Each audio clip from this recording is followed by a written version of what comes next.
আসসালামু আলাইকুম, কেমন আছেন আপনারা সবাই? আলহামদুলিল্লাহ আমি অনেক ভালো আছি। চলে এলাম আপনাদের মাঝে নতুন আরেকটা ব্লগ লইয়া।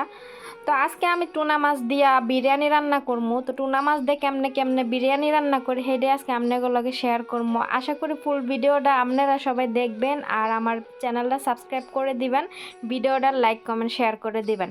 তো এখানে আমি অনেকগুলো টুনা মাছ লইছিলাম। তো টুনা মাছগুলো আমি এখানে চামড়া সুইদা কিনা নিয়ে আইছিল এবার। তো এই মাছগুলা চামড়া খাওয়া যায় না, তো চামড়াগুলা ফালাইয়া কাইটা কাইটা ফালাইয়া দিতাছি আর মাছগুলার সুন্দর মতো একটু পাতলা পাতলা করে পিস করে কাইটা লইতাছি। তো আমার কাছে মাছ বেশি বড় বড় ভাল লাগে না। আপনারা দেখেন যে মাছ মুরগি মাংস আমি কিন্তু ছোট ছোট পিস করে সবসময় রান্ধি, কারণ বড় জিনিস আমার কাছে মনে হয় কি ভাল লাগে না। এর লেগে আমি ছোট ছোট করে কাইটা লই। আর এই টুনা মাছটা বেশি বড় বড় পিস করে রানলে ভাল লাগে না, তো ছোট ছোট করে কাইটা রানলে মনে করেন মশলাপাতি ভালো মতো ঢুকে, আবার বাজাটাও সুন্দর হয়। তো আমি যেহেতু আজকে বিরিয়ানি রান্না করবো, এই মাছটা বাজমু আজকে আমি শুধু, আর বিরিয়ানি রান্না করবো। তো ওই মাপের করে আমি মাছগুলোর কাইটা লইতাছি। তারপরে অনেকগুলা মাছ আনছিল, তো এই মাছগুলার আমি এতক্ষণ প্যাকেট করলাম, তারপরে আবার আজকের দিনের জন্য রান্না করবো ওইগুলা বাইর করে রাখছি। তো এখানে আমি অনেকগুলা মাছই লইছি, একটু যেহেতু বিরিয়ানি রান্না করবো মাছটা খালি ভাজা মাছ, এর লেগা একটু বেশি লাগবো, এর লেগা বেশি এখানে রইছে। আর দেখেন ফেসাল নিচে শুয়ে হয়ে কি করতেছে আমার পিছনে, আমি তো এগুলো খেয়ালই করি না। এখন ভিডিও এডিটিং করতে গিয়ে আমি দেখতেছি যে ফেসাল ফ্লোরের মধ্যে শুয়ে শুয়ে কি করতেছে। আর ফ্লোরে শোয়ার একটা কারণ আছে কি জানেন? কারণ আমি তো এসি ছাড়ছি, এসির বাতাসটা ওইখানে একদম সরাসরি লাগতেছে, এর লেগা ফেসাল কি করছে ওই ফ্লোরের মধ্যে অমনে করে গড়াগড়ি করতেছে। তো মাছ কাটা শেষ, এখন মাছগুলার আমি বালা কইরা ধুইয়া লমু। তো মাছগুলার আমি ধুইয়া লইয়া এখন আমি এখানে পেঁয়াজ কাটতাছি। পেঁয়াজগুলারে আমি সুন্দর মতো ব্রাউন কালারে করে বেরেস্তা বানাই লমু বিরিয়ানির মধ্যে দেওয়ার লেগা। তো পেঁয়াজগুলারে আমি দুইটা পেঁয়াজ বড় বড় দেহা কাইটা লইতাছি চিকন চিকন কইরা। তো এই চাকুটা অনেক বেশি দাঁড়া ছিল, নতুন চাকু তো আস্তে আস্তে একটু কাটতে হয়, নাহলে আবার কখন যেন হাতের মধ্যে লাইগা জায়গা। তো পেঁয়াজ দুইটারে সুন্দর মতো কাইটার আমি এখন পেঁয়াজ দুইটা বেরেস্তা বানাই লমু। আর বিরিয়ানির মধ্যে পেঁয়াজ বেরেস্তা দিলে কিন্তু ভালাই লাগে। আর ফেসাল দেখেন আমার পিছনে আইসা খালি কলম দিয়ে আমার খোঁচা মারতাছিল। এরপরে আমি এই যে পেঁয়াজগুলা বেরেস্তা বাজার হয়ে গেছে আমার, দেখেন লাল লাল হয়ে গেছে পেঁয়াজগুলা, মানে ব্রাউন কালার হয়ে গেছে। এখন এইখানে আমি দিছি কিশমিশ, কালো কিশমিশ সাদা কিশমিশ এগুলা দিয়া সুন্দর মতো বাইজা লইছি, আলাদা করে দিছি। আর ওইখানে আমি বিরিয়ানি রান্না করছি, ভাতটা কিন্তু বিরিয়ানি বহাই দিছি। তো একটু পরে বেরেস্তাটা দিয়া দিমো। তো ওইটা বেরেস্তা দেওয়ার আগে আমি মাছগুলোর যে ধুইয়া লইছি না, এই মাছগুলোর মশলা দিয়ে মাখামো। প্রথমে দিলাম লবণ, এরপরে দিলাম শুকনা মরিচের গুঁড়া, এরপরে দিমো আমি এখানে কি একটু ধনিয়ার গুঁড়া সামান্য পরিমাণের। তো এতে করে আমার মাছটা খাইতে অনেক বেশি ভালো লাগবো। তারপরে দিলাম এই যে মাছের মশলা সামান্য পরিমাণের। তো মোটামুটি অনেক ধরনের মশলাই আমি দিলাম। এরপরে একটু লবণ দিলাম হলুদের গুঁড়া। তো হলুদের গুঁড়াও সামান্য পরিমাণে দিলাম, আর এই হলুদটা মনে করেন একটুখানি দিলে বেশি কালার হয়ে যায়। এরপরে দিলাম কালো মরিচের গুঁড়া। তারপরে দিলাম এখানে একটু জাফরানের কালার, মানে ফুড কালারটা মাছের মধ্যে দিয়ে ভাজলে মাছটা কী হয় জানেন, কালারটা অনেক সুন্দর আহে একদম। আর এখানে আমি যে ফুড কালারটা একটু পানির মধ্যে গুলাই লইছিলাম বিরিয়ানির মধ্যে দিমু। তো এখানে দেখেন আমার বিরিয়ানিটা আমি বসাই দিছি, বিরিয়ানির পানি এখনও ভালো মতো শুকাই নাই, দমে বসাই রাখছি।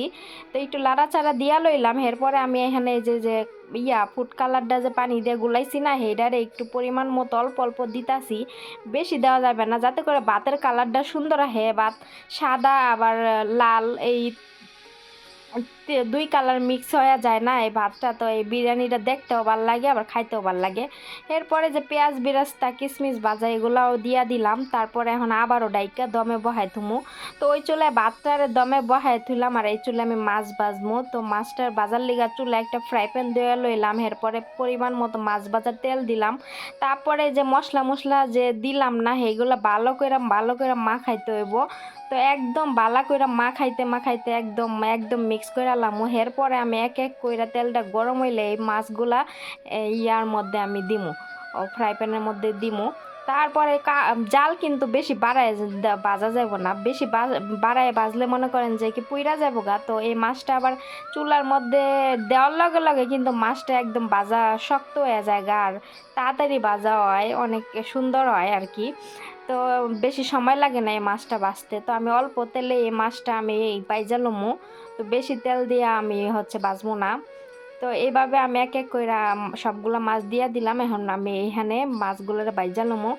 তারপরে আমি এখন এখানে কি করবো, ওই যে দিলছি মাছগুলা বাজার হয়ে গেছে। এখন আমি দেখেন এক এক করে উঠাইতেছি। কালারটা দেখেন মাশাআল্লাহ অনেক সুন্দর আইছে। তো এই কালার আমি যেহেতু ফুড কালারটা দিছি, ফুড কালার দিলে মনে করেন এই মাছ ভাজাটা অনেক বেশি সুন্দর হয়, কালারটা দেখতে সুন্দর লাগে। তো এমনি যদি ফুড কালারটা না দিতাম তাইলে মাছটা বাজলে না সাদা সাদা আইতো। তো ফুড কালারটা দেওয়ার কারণে একটু লাল লাল আইছে। যেহেতু বিরিয়ানির লাগে মাছ ভাজা আমি খাইবো শুধু এমনি, তো এখানে মাছের কালারটা যদি এরকম একটু লাল লাল হয় তাহলে কিন্তু দেখতে সুন্দর লাগে, মানে ডেকোরেশনের জন্য দেখতে কিন্তু ভাল লাগে। তো আমি এমনি করে সবসময় মাছ ভাজি, যে এইভাবে মাছ ভাজা যদি বিরিয়ানি রান্না করি তাহলে একটু কালার দেই। তো এখানে আমার হচ্ছে ওই ভাজা বুজা ওইটা আছে, ও আসে ভাজা শেষ। তো আমি এখানে করলাম তরমুজ। আর তরমুজটা দেখেন কতটা লাল আছিল। মানে এই তরমুজটা দেখে মনে হইতাছে কি যে ওই যে কিছুদিন আগে একটা কথা ভাইরাল হয়েছিল না, ওই কিরে মধু মধু রসমালাই, তো এরকম আর কি আমার এই কথাটাই মনে হইতেছিল যে রসমালাই রসমালাই মধু। তো তরমুজটা এত মিষ্টি আছিল, এত লাল আছিল, দেখতেও সুন্দর লাগতেছে, যেমন খাইতেও কিন্তু অনেক টেস্ট আছিল। অনেক তরমুজ আনে এগুলা কিন্তু খাইতে ভাল লাগে না, কিন্তু এই তরমুজটা অনেক বেশি মিষ্টি আছিল আর মজাও আছিল।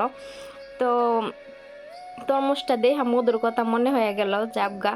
এরপরে যে 2 পিস আমি কাইটা লইছি, তো একটু বেশি করে কাটতাছি যেহেতু আজকে তরমুজ আর আম কাটমু। আর এই তরমুজটা যেহেতু মজা, এর লেগে একটু বেশি করে কাটতাছি। আর যেটা একটু সাদা সাদা থাকে ওইটা একটু কম করে কাটি, বেশি কাটি না, কারণ যেগুলা বেশি মজা না লাগে ওগুলা কেউ আবার খায় না, পরে ফালানো যায়। তো এই জন্য এটা একটু বেশি করে কাটতাছি।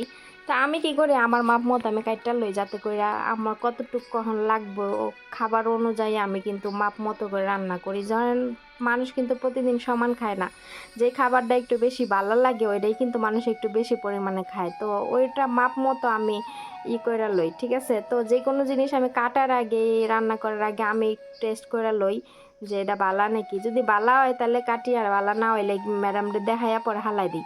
তারপরে এখানে আমার বিরিয়ানিটা হয়ে গেছে, দেখেন কত সুন্দর জর্জরা হয়েছে। ক্যামেরার কারণে কিন্তু কালারটা ভালো মতো বোঝা যাইতেছে না, জাগা যেমনে বোঝা যায় এমনি দেখেন। তো এইভাবে মনে করেন যে একটু উল্টায় পাল্টায় দিয়া লইতাছিলাম, আর পেঁয়াজ বেরেস্তাটা দিছি না, একটু মিক্স করে লইতাছিলাম ভালো মতো। একদম চালটা কত দেখেন বাচ্চা জর্জরা হয়ে গেছে একবারে। তো এখন আমি এটারে হটপটে এই যে বাইরে লইছি। এখন হটপটের বাইরে লওয়ার পরে মাছ ভাজাগুলো দেখেন, মাছ ভাজাগুলা মাশাআল্লাহ কতটা সুন্দর হয়েছে। তো মাছ ভাজাগুলো উপরে এক এক করে আমি সাজাই দিতাছি। তো এইভাবে আজকে হচ্ছে মাছ দিয়ে বিরিয়ানি রান্না করি আমি, টুনা মাছের বিরিয়ানি। তো আজকে এই খাবারটা হইলো আমার ম্যাডামে বেশি পছন্দ করে, তো ভাবলাম যে আজকে ম্যাডামের পছন্দ মতো রান্না করি। আর এই বিরিয়ানিটা অনেক দিন যাবত রান্না করা ওইটা আছে না, তো আজকে মনে হইলো যে আজকে এই বিরিয়ানিটা রান্না করবো, এর লেগে রান্না করলাম। আর ম্যাডাম যখন বাসায় লাঞ্চ করতে যাব এইটা দেখলে অনেক বেশি খুশি হইব, পোলাপানেও, কারণ এইটা অনেক ম্যাডামের অনেক পছন্দের একটা খাবার। এখানে মনে করেন এক একজনের পছন্দের খাবার এক একটা।